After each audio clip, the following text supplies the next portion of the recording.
as we'll come back to you for our next discussion as well. Now we stay in this topic.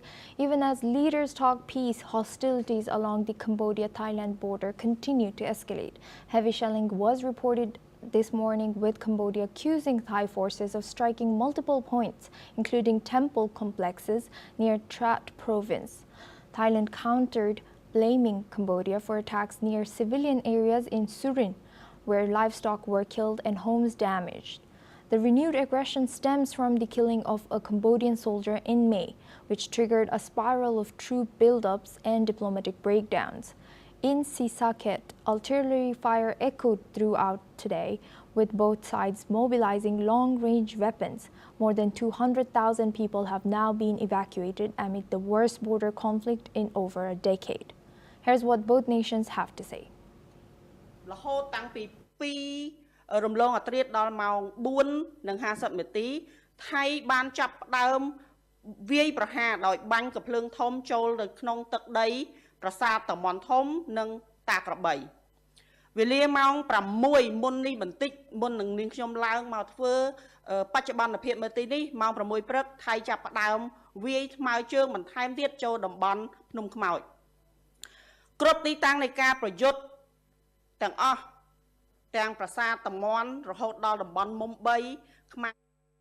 This current conflict stems from the policy of the Cambodian government, not from the innocent people of either country. Therefore, we earnestly request that the Thai public refrain from any acts of violence, whether in speech or action, including insults or discrimination towards Cambodian nationals who reside or work legally in Thailand, such as migrant workers, students, and professionals. In terms of our casualties of 0900 hours today, there have been 13 civilians killed, 11 seriously injured, one more from yesterday, and 12 moderately injured and 13 slightly injured, totaling 49 casualties.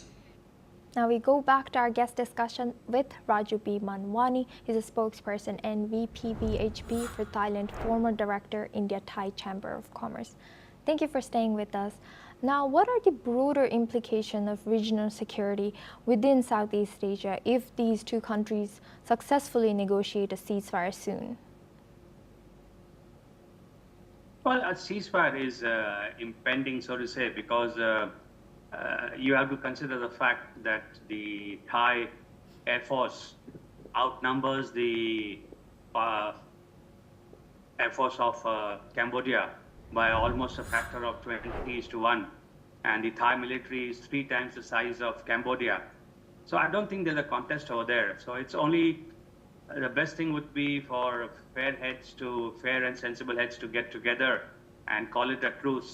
Now, as you must have heard, US President Donald Trump has also asked for a ceasefire and dangled the so commonly used trade deal tactics over here.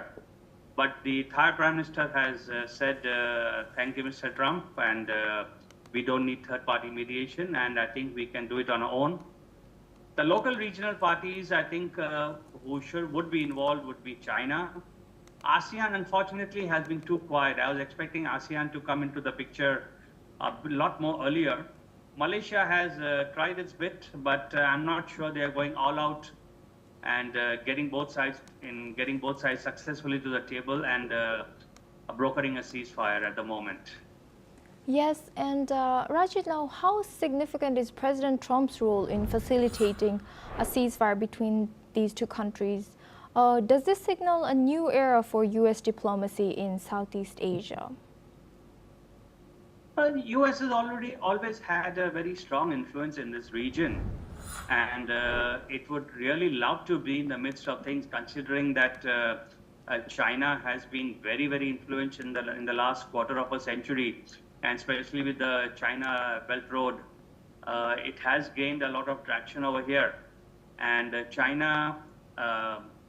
US along with India, Australia and Japan in the Quad have been trying to make sure that Chinese influence does not get too much over here. So US would love to have a role, but I don't see in this small skirmish, I would call it small, even though there's been loss of lives of over 30 and a lot of property damage with almost 200,000 civilians being displaced, US would really not be that much, play that much of a role, in my opinion. But of course, if Mr. Trump thinks that he can dangle the carrot of the trade deal and try to barter a deal, well and good. I'll be happy for it if he can. But I think the main thing is the trust between the two countries. That has to resolve first, and that will require the leaders of the two countries and the armies of the two countries, the heads of the two armies, to sit down and talk it over. It's a long-standing border issue, and I think it's about time that we put this to bed. Thank you very much, Raju B. Manwani, for joining us and sharing your insight. Now we move on to our next news.